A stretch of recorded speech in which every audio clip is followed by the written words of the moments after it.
cycling, the dream has come true. The world's greatest race, the Tour de France, arrives on the south coast. Dover Castle welcomes the entourage of 3,000. All entertained by the pageantry befitting a great event. The Prince of Wales Royal Regiment, first the trumpeters, then the band. To add even more glamour, America's Dallas Pom-Pom Girls. And falling from 4,000 feet, the Tigers parachute team leader Ian Cashman. He arrives with the race leader's yellow jersey. At 10:45, the flag drops. The race in Britain has begun. The route, 206 kilometres, going from Folkestone on to Canterbury through Ashford, Royal Tunbridge Wells and over Ditchling Beacon to Brighton. And if you ask anybody along the race route today, it's quite clear who they would love to win the stage. One of the two British riders, Sean Yates or Chris Boardman. We asked them the question, can they? No, it's very hard. It's very hard in the finals here, and I've had pretty good legs, so I might have a dig and wait and see. Well, today, obviously, it's in my country. I'll be looking for opportunities, but the Tour, there's no quarter given, so I'll be looking for opportunities, but I'm not going to be staying away all day, and I'm going to tax myself because I'm looking towards that next time trial. Well, it's not only a big day for Britain, but it's also a big day for the new race leader in Johan Museeuw of Belgium. Overall, he leads Miguel Indurain by 10 seconds and Rolf Sorensen by 19. Sean Yates is 9th, and Chris Boardman now back to 20th. On the first climb, which came at Blackhouse Hill after 16 kilometres, the King of the Mountains leader, fittingly, Peter de Klerk, was first ahead of Claudio Chiappucci and the Australian Neil Stevens. Today the weather's perfect for racing. A cool start to the day and then sunny with a few showers in the afternoon and a light southerly wind. Temperatures, though, will be in the low 20s. And another day in the Tour de France and another faller. This time it's the GAN teammate of Chris Boardman, Didier Roux, but at least he was soon up and riding again. But by the time the race reached Ashford and the special sprint point, Francisco Cabello from Spain, who'd broken away after only 20 kilometres, had been joined by the Frenchman, Frédéric Magnon. The pair of them now had built a massive lead over the field of 5 minutes. This was the warning bells for the GB team of Johan Museeuw to start the chase. A well-disciplined outfit they are too, to round about 5 minutes.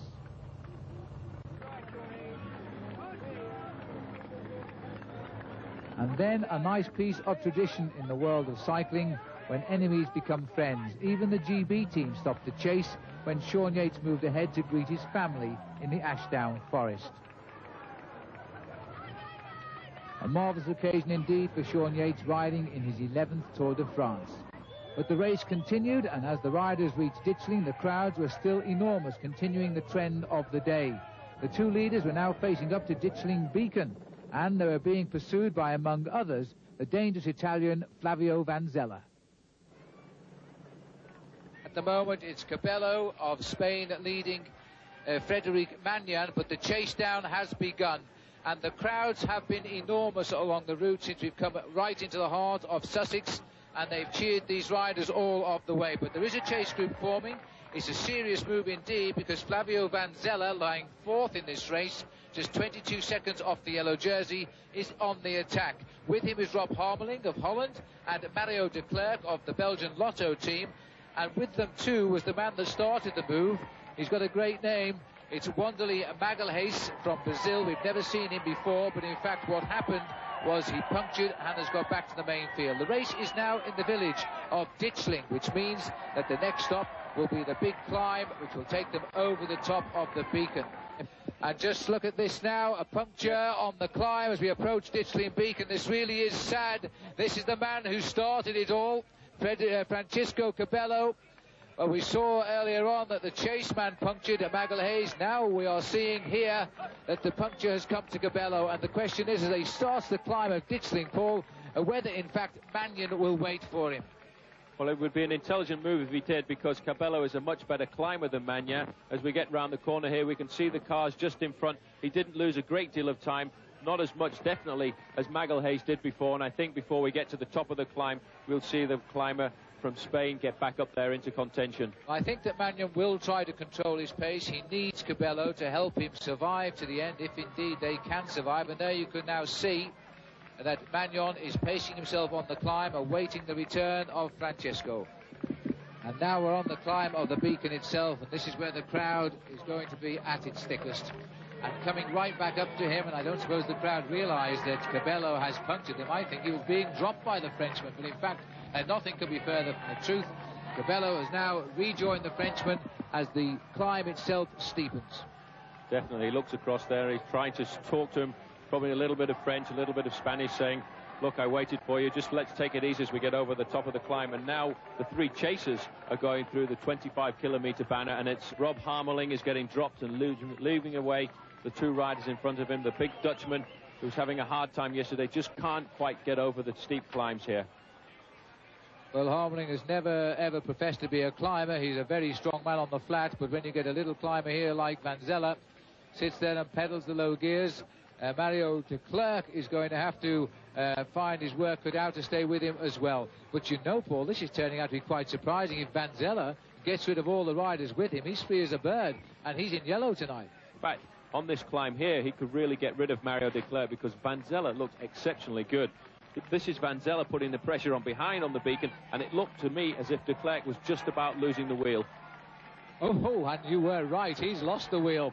And so now de Klerk has cracked as well. And Flavio Van Zelle, fourth this morning, 22 seconds off the yellow jersey, is now free to go and take the race lead. He will not be chased by his team, because obviously, even though they lose their team leader in Johan Museo, the jersey passes across to a teammate, and Museo will drink champagne with him, and that will be fine. We're sorry about the little bit of picture interference we have here. It's because of conditions linking up to our helicopters over the climb here of Ditchling Beacon. But as you will appreciate, they're pretty exciting shots. And what a marvellous crowd here as these two riders go towards the summit. I would say in distance that Van Zelle is no more now than half a mile behind. He really isn't very far behind, and you can almost see the difference in speed. These two riders really suffering on the beacon. Under the 25 kilometres to go banner. Even though in Britain we talk miles, you see the riders are told in kilometres. That's just over 15 miles from the finish, and the crowd is wonderful on top of the beacon. And as you can see, not a bicycle in sight, because they weren't allowed to bring them up here, and nor their cars, because the road is simply, this is all there is. There is the road you see, and the rest is countryside. Cabello takes the King of the Mountains prize there, but as I said earlier in the day, these two riders aren't contesting these sprints. They're of secondary importance to them. Their most important aim today is to try and stay clear and get that stage victory, and it looks now as if Van Zelle is closing down from behind. Van Zelle has got rid of everybody now. He's obviously thinking about trying to get up to the two riders in front. He realizes now that at the end of the road here in Brighton, he could have his first yellow jersey of his career, and that would be a fantastic thing. And so Van Zelle goes over the top, the Italian, and he won't have seen crowds like this even in his home tour of Italy, because these are truly very, very good indeed. And here is Cyril Guimard, the manager of Magnan, coming up to probably tell him, you know, this could work out, and he's explaining to him that Van Zelle is now chasing him on his own. That will come through as a surprise. Well, there's the latest time check now, 49 seconds. Van Zelle is going like a train as he tries to reach Cabello and Magnan. Just in fact, as the rain begins to fall, it's only a light rain, but I think it's coming in across the channel here as we come towards the last few kilometres of the stage. That's sometimes the most dangerous kind of rain too. If you just get a little damp covering on the surface, especially after the weather has been so nice, it is very, very slippy. And I think that's what was happening with Van Zelle there. He was looking at his tyres, and I think that was probably because the mechanics had pumped them up very hard this morning for a nice dry day, and now that the rain is starting to come down, his bicycle's slipping just a little bit, and he's probably worried about that. And here, in fact, is Flavio Van Zelle, and he has a problem. Now, I'm wondering if he's going to take out his back wheel. He has a slow puncture, and the weather possibly has done that. Once the roads get wet, you pick up the grit, and this is unbelievable today. Three riders we've seen in the leading groups blow out tyres, at crucial moments. But that was a great change by the mechanic. That was a very good change. In fact, he was a lot more quicker than he was with Magalhaes just a little bit earlier.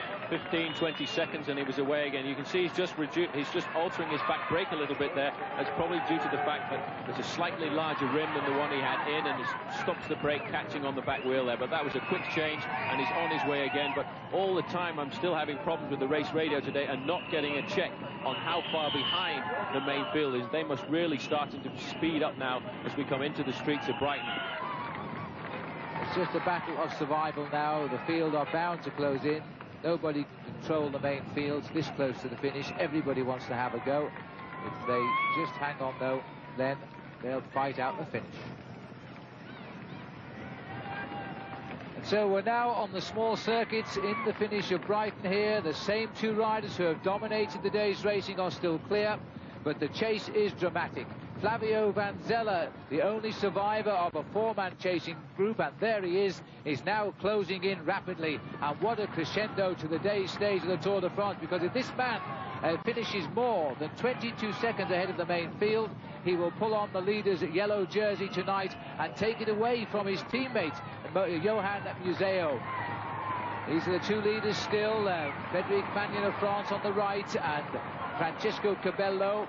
As we go back down into Brighton, still one more climb of the small hill here in Brighton before they break away for the finish. And Vanzella, Paul, the last time check we had, closing in at 55 seconds. But the main field were closing in on him as well, because at the bottom of Ditchling Beacon, the main field were 3 minutes and 25 seconds behind these two riders, and now they're being pointed at just 2 minutes. So it's all coming back together. When they get to the finish line, they're going to have 8.5 kilometers to go. They've got to go up that tough climb once again, and then it's back down here to the promenade in Brighton, and it's going to be a very exciting finish, especially if Vanzella can just get across to these two riders, because it will help them, because they're starting to suffer a little bit now. You can see both of them starting to rock their shoulders. The fatigue is getting into their legs, the fatigue is getting into their backs. They've been at the front for such a long time.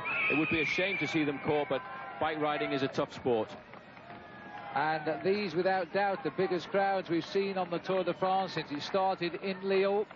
And the riders have responded with a splendid performance, despite the fact now that the rain has started to fall a little bit. The riders approaching the finishing line, but there's still one lap to go. One small lap with a nasty sharp climb on it. And look, right at the top of the picture, and I think you might well see the wheels of Flavio Vanzella. There they are. Vanzella has his tail up now for sure. He could reach these two, and he doesn't have to reach them to take the leader's yellow jersey.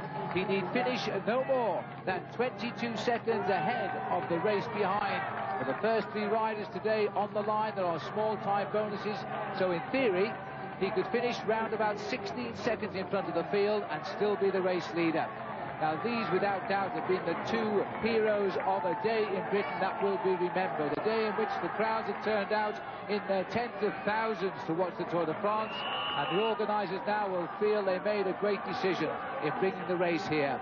They're now going through the finishing line, and they're about 8 or 9 minutes from the finishing line proper, and they get an enormous cheer here, because these are the leaders for the best part of 4.5 hours. Cabello takes through Magnan. The clock starts on the finishing line as Flavio Vanzella, a rider who punctured and then remounted and then has continued his chase, and is now almost on them as they go through towards the climb again in Brighton. It's going to be a very long way for these riders to go around. A long 8.5 kilometers. 25 seconds is the gap on the line to Vanzella, and it looks as if he's pulled away a little bit. And here is the main field coming down the finishing straight, led through by Chris Boardman, who's trying it. He's going to try and get that yellow jersey back. Well, can you believe it? Boardman was going to have his day, you bet he was, yellow or not, and the crowd are going to welcome this. Boardman has gone clear of the field. He rides now fourth man on the road. There's the yellow jersey of Museo, looking a little bit concerned now as the race starts to fragment in the last few miles of the day. The crowd here is straining to see the white Gant jersey, but it's not on the shoulders of a French rider. It is indeed on the shoulders of the man from Wirral, Chris Boardman. The GB team trying now to control the race because they have Vanzella up front. He could be in yellow, while they have their leader in yellow, Museo, sitting at the second man here. And listen to the crowd now as they see Boardman come through. Well, Phil, that's 1 minute and 20 seconds to Boardman. The main field just on his tails here, but what a player. The man said he wanted to try and do something on British soil, and he's really jumped clear to show himself off to the crowd here, who've turned out in their thousands to see Chris Boardman, the man who wore the yellow jersey for 3 days in this Tour de France. Well, I have to say, I don't want these two to lose it now. Cabello is not a great cyclist by world terms, but he is a very good professional rider. He won the Tour of Mallorca this year. And indeed, Magnan is a young professional in his second full season as a pro. He turned late in 1992 and has had 8 wins this year, and he's gone. In fact, as I'm speaking to you, he's cracked at Cabello. The man who started everything has ridden away, and Magnan is gambling here, Paul, not using too much energy perhaps, hopes he can come back into contact when Vanzella comes past him. That is his only possibility, but I think he's cracked and he's really been blown away, because that was a fast acceleration made by the little Spanish rider, who's obviously a much superior climber. He knows now that somebody's coming up from behind, but I think once Vanzella catches up, and this is Chris Boardman. Boardman is still clear of the main field. What a player. Incredible. This is incredible. Chris Boardman, who dreamt of bringing this race to Britain with his yellow jersey, lost it yesterday, and he will not give up. We are watching one of Britain's real stars of the future, the Olympic champion of 1992 in Barcelona on the velodromes, converting to the road and having led the Tour de France to a British record over the previous 3.5 days, and now trying to win a stage as well.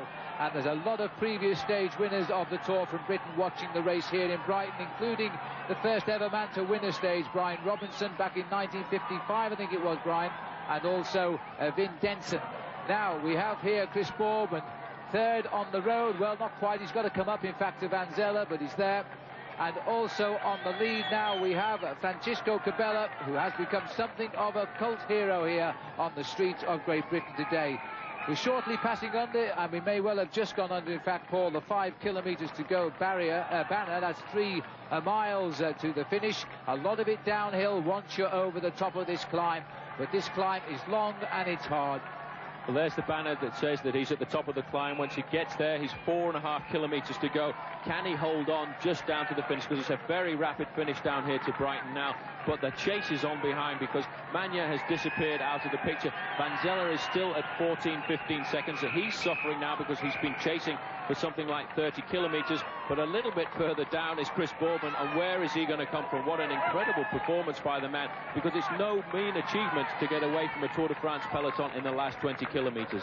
Oh, you're right there. And Boardman has won the admiration of this big peloton of the Tour de France these past few days with his sheer speed. He ripped away on the flat road as he came up towards the finishing line, and now he needs to try and consolidate it on the climb itself. And here he comes as other riders try to reach him as well. You can see the field in the distance, but Boardman is now riding on a corridor of noise here as the crowd just shout him along the climb. He keeps looking up to see the summit and hope it comes through as fast as ever. But you know, everybody now is on the attack, and we have coming up here now one of the Givis team, and I think it's Enrico Zaina, who from another Italian, who has joined Boardman. It is. So Zaina has joined Chris. Now come on, Chris, you've got to dig deep and hang on, because once over the top, I think you can survive. Well, what an incredible performance. In fact, the main field are really struggling. That was a good move by Zaina to come out of that. The Gay Whiz team have been very quiet since the start of the Tour de France this year. Here we come up to the banner, 4 kilometres to go. Cabello knows now that he can just about get the victory. It's not very far for him to go, but all the time the pressure really is on behind, and it's coming down very, very quickly. It'd be such a shame to see this Spanish rider lose it, but that's what cycling's all about. Well, around about 4 minutes to go, maybe 5 down to the line with the descent. Cabello is surely the moral winner of the race today, Paul. He was the first attacker. He was on his own for so long. He got joined. He went away on his own again. He is without doubt the man who's the man of the match, as they say in football, certainly, but really deserves the flowers of victory. But in fact, Vanzella and Zaina and even Chris Boardman could still reach him. But it's very difficult out there because there's a few problems with the race radio today. They're not giving us the updates that they would normally do. Vanzella is still a little bit further back, but look at the man now, the conviction on his face. He looks over his shoulder to see if there's anybody back there. Before, he could almost feel Vanzella breathing down his neck. Now the Italian seems to have suffered a little bit, and he isn't coming back over the last 10 or 15 metres as he thought he would do.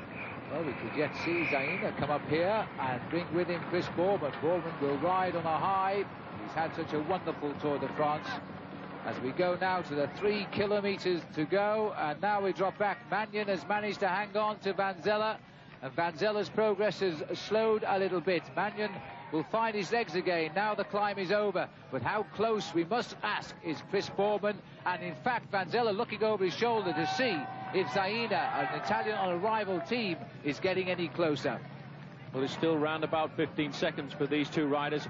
Good move by Magnan, obviously not a climber. He managed to get in with Van Zelle as he came over the top there, and now the two of them can work together. If at all Cabello slows down in the last couple of kilometres, it will all come back together, and the three of them will sprint it out for victory. But this little Spanish rider looks as if he's doing exceptionally well now. He really has got it going again. He's got the morale of knowing that he can win a stage of the Tour de France, and that can push you over and beyond the red zone, as they call it in cycling, the time when everything really hurts. For 3 or 4 kilometres now, he can forget about pain. He's just going to give it everything he's got. 2 kilometres to go, and this is a marvellous pursuit around Brighton as they tried to catch the man they thought would have died hours ago out there on the course. How they misjudged him. A rider that they don't know a great deal about. He's not one of the big names in world cycling, but now he deserves to be. He's been out in front for the best part of 5 hours, and we're still waiting to see for further news of Bourman and Zaina, because we haven't picked him up for a while. But these are the chasing two riders, Van Zelle and Magnan, who was dropped by Cabello on the climb of Elm Grove, and now has had to go back to Van Zelle. Down to the finish, and I think we're going to see justice done now, because this is Francisco Cabello is shortly going to see the red kite in the sky, his first Tour de France. And in a few minutes' time, I think we'll be able to say his first Tour de France stage win. And my goodness me, has he deserved it today. He broke clear of the field after only 20 kilometres, some 12 miles. At one point, he led by 6.5 minutes. He was joined by the Frenchman, Magnan. He dropped the Frenchman, Magnan, here in Brighton, and has found the strength from somewhere to go away on his own and withstand all of the pressure of the finest cyclists in the world. He can now see the finish. Well, he really can. He's looked over his shoulder, and he knows now this is a time when the cyclist knows that he's got the victory in the pocket. What a fantastic performance. He knew that he had to get rid of Magnan. He knew that Magnan was a better sprinter, and he really has pulled out all the stops. Just down the road, you can see Van Zelle. A little bit further down, you can see Chris Bourman as well. But what a superb ride by the little Spanish rider, Francesco. Look. But remember, Paul, that Van Zelle is racing for yellow. He may have lost the stage, as that is going justifiably so to the little man from Kelme, the last team in the race that were accepted, Kelme. And now he has won a stage, rightly delighted. What a way to win a stage. This was no lucky win. This was a brilliant piece of bike riding. And so he comes home. 5 hours and 12 minutes in the saddle today for him, Francisco Cabello of Spain. And we'll look down the road, because the time is of the essence now for the man, Flavio Van Zelle, because about 15 seconds is all he will need to take the leader's yellow jersey. The sprint is on, and Magnan, has he still got the legs? Van Zelle could do with the second place time bonus. As they come up to the line now, Magnan gets it. Van Zelle is second, and then we look down the road, and here's the sprint for Chris Bourman now, and I don't think Zaina is going to deny him a fine finish in the Tour de France. He's going to get 4th place on the line, and that is a marvellous performance, with the whole field breathing right down his neck. That's the result, as all the riders come over, led over by Martinello. And so the first of 2 days here in Britain, and what a marvellous stage it was, this 4th stage, and a win for the Spanish rider Francisco Cabello. 5 hours, 12 minutes and 53 seconds, finishing 20 seconds ahead of his long-time breakaway partner, Magnan of France, and in 3rd place was Flavio Van Zelle.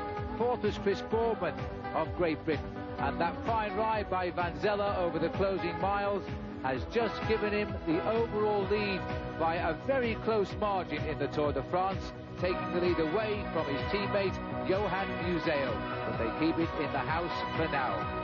For the moment, though, on a very exciting day of the Tour de France, I'm Phil Liggett saying goodbye.